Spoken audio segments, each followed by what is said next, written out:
सृष्टि बचपन से ही दिखने में सुंदर नहीं थी, लेकिन अमीर बाप की बेटी सृष्टि पर उसकी माँ जान छिड़कती।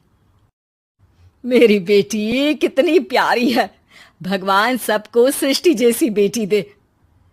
सृष्टि धीरे धीरे बड़ी होती है। एक दिन सृष्टि की सहेली कहती है, तू दिखने में कितनी अजीब सी है, लेकिन मैं जानती हूँ हम सब में सबसे अच्छी शादी तो तेरी ही होगी। तेरे पापा अमीर जो है। और बता नहीं सकते यार, दहेज तो हर कोई देता है, ये क्या ज्यादा ले जाएगी अपने पति के लिए? अरे बड़े शहर में कोठी है इसके पापा की। अरे पापा की है ना, कौन सी इसकी है? इसकी होती तब तो कोई भी लड़का इससे शादी कर लेता। अरे पापा की मतलब पापा की है तो मेरी ही है ना? किसने कहा? अब तेरी तो तब होगी ना जब तेरा भाई ना हो। वैसे भी शादी के बाद सारी प्रॉपर्टी भाई के नाम होती है। सृष्टि समझ जाती है कि उसे किसी भी हालत में माँ बाप की सारी प्रॉपर्टी को अपने नाम करना है, लेकिन कैसे? एक दिन सृष्टि का भाई शीनू कहता है, बहन क्या कर रही है? तुझसे एक बात करनी है। अरे हाँ हाँ करना, मैं तो तेरी बहन हूँ।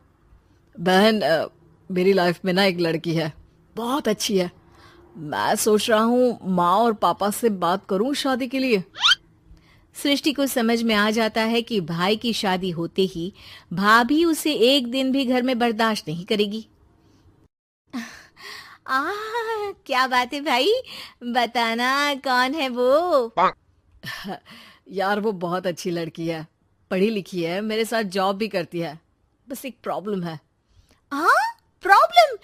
क्या प्रॉब्लम है भाई? यार वो शादीशुदा है, लेकिन उसके पति ने उसे सिर्फ इसलिए छोड़ दिया क्योंकि उसके माँ बाप दहेज नहीं दे पाए। सृष्टि ये सुनकर न जाने क्यों खुश हो जाती है।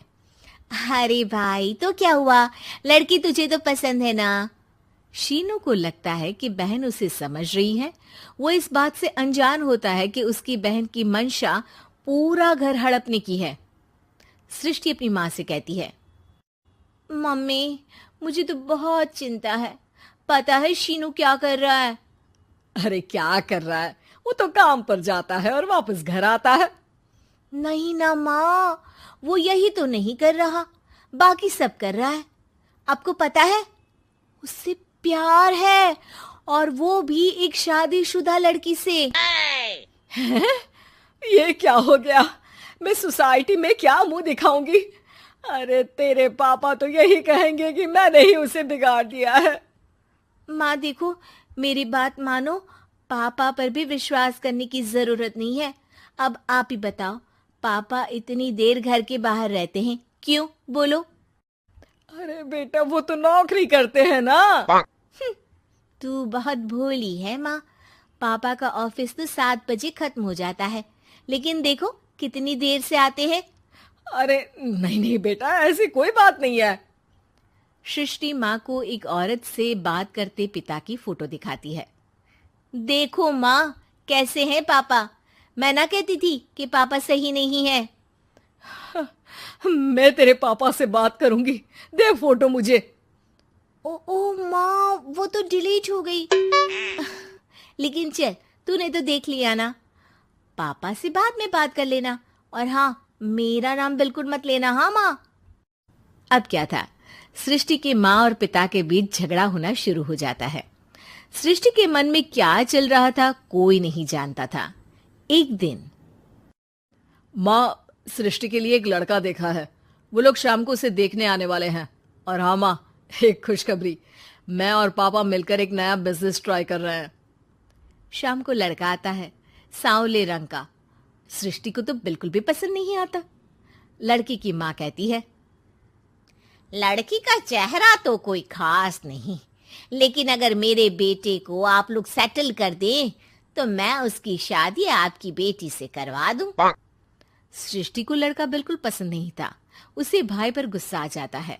लड़के वालों के जाने के बाद कहती है, माँ देखा शीनू मेरे लिए कैसा लड़का लेकर आया, न दिखाने लायक न सुनने लायक, सेटल भी नहीं, वो भी हम करे।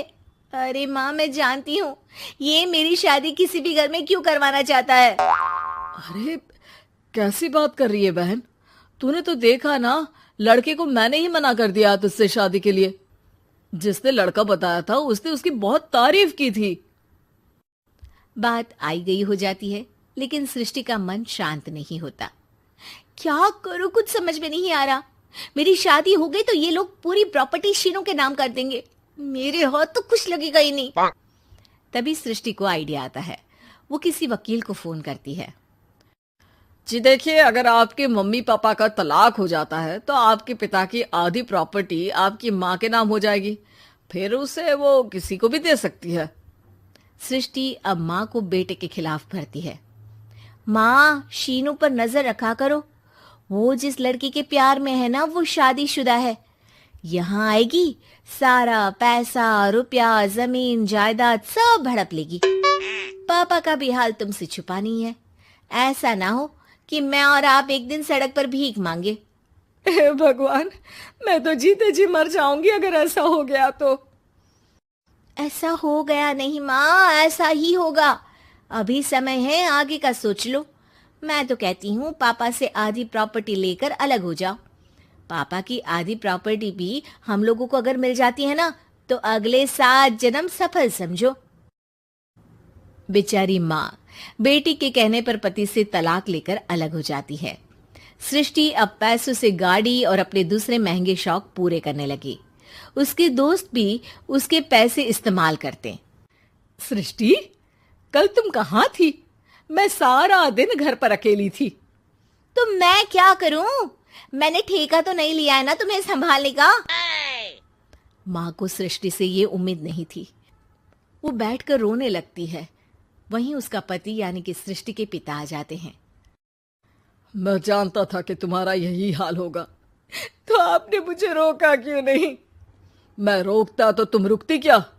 सृष्टि के कहने पर तुमने मुझ पर अपने बेटे पर शक किया, लेकिन तुम ये भूल गई कि कैसे हम दोनों ने मिलकर जीवन में इतना सब खड़ा किया।